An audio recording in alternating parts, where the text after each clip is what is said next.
Ô, gente, Roberto Relubiscro aqui. Tá certo que o filme Meu Filho o Estuprador, que tem lá na HBO Max, tem vários elementos de melodrama, né? Por exemplo, as personagens elas choram muito mais do que discutem os problemas, mas assim, esse título em português está muito mais melodramático do que o título original em inglês, né? Que é A House Divided, Uma Casa Dividida.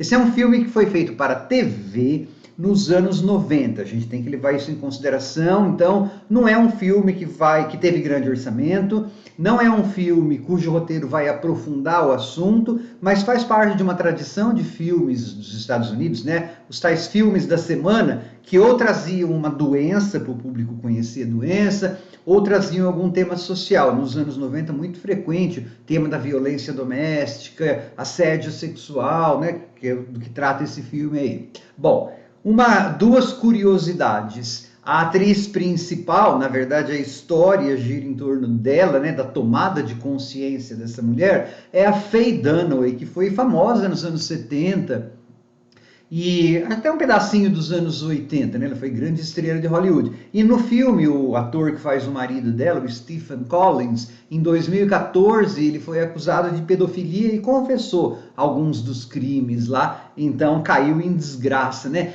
Ele era... Esse filme acho que de 95, de 96 até 2000 e pouco, ele foi o pastor, assim, de uma série... chamava Sétimo Céu, que era super cristã, assim, então tem todo um elemento de ódio dos fãs que amavam essa série, sendo que o cara tinha essas coisas com menores de idade, né? Só que antes de falar do filme Meu Filho Estuprador, eu gostaria de convidá-los a se inscreverem no canal Robertando, curtir os vídeos, compartilhá-los, agradeço bastante. Existe uma tradição no teatro norte-americano que do século XX, né, que é o tal do realismo psicológico, que são autores como Tennessee Williams, o Arthur Miller. Esse filme tem altos ecos de Arthur Miller, só que, claro, né, passado no liquidificador e tal. Que eram assim, colocavam famílias na sala de estar, né, e faziam com que essas famílias lavassem as suas roupas sujas. E o Arthur Miller, eu lembrei vendo isso, não porque a obra se compara, imagina, né? Mas é porque, assim, fala muito da questão da responsabilidade para com as pessoas, né? Isso era um tema recorrente nos trabalhos do Miller. Então, nessa aí, você tem uma família de classe média alta, o cara está na universidade, é campeão de natação, o garoto americano dos sonhos, é a família americana dos sonhos. Papai é advogado, mamãe, que é a Faye Dunaway, é totalmente protegida do mundo, só que ela tem um contato com um abrigo de mulheres que sofrem agressão doméstica. Só que ela não sofre. Tem umas cenas que as mulheres falam para ela: como você pode estar aqui se você não sofre agressão e tal? Só que o filho dela vai virar um agressor sexual dos grandes, porque ele e os seus amiguinhos da fraternity, da tal da república lá, sabe aquelas coisas de filme? Alfa, beta, gama, kappa, pupa, puta. Então, isso aí. Eles vão pegar uma moça pobre e vão fazer um monte de coisa com ela.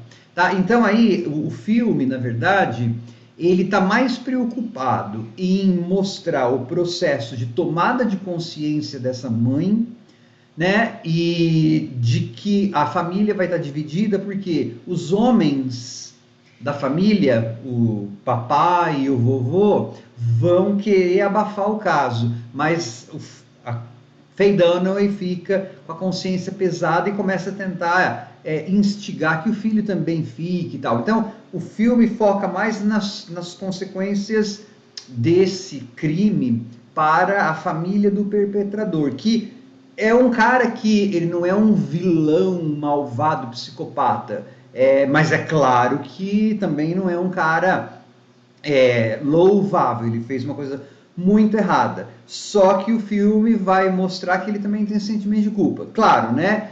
Todo tempo eu pensava, mas quem se ferrou mais foi a mãe que perdeu essa filha. Mas quem se ferrou mais foi a menina que foi estuprada.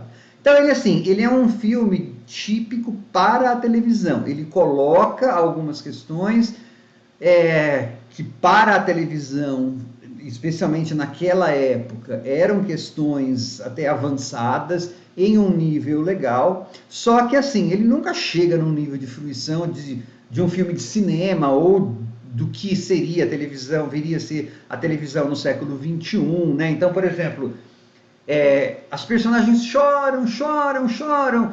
Tudo bem, é uma história triste, mas eu ficava assim, poxa, ao invés de ficar chorando tantas vezes, dava para discutir temas. Por exemplo, tem a filhinha, né? Porque ele tem uma irmã da idade dele. Aquela personagem, ela acaba captando que alguma coisa está errada, tal, mas nunca é verbalizado, e nunca é conversado, e nunca é visto do ponto de vista dela. Afinal de contas, o irmão dela fez com uma menina da idade dela uma coisa horrível, porque essa menina era pobre e tal. Então eu falo, o filme ele ensaia pontos para discussão, como um filme de televisão, que depois as pessoas comentariam no escritório, comentariam nos lugares, né? Enfim.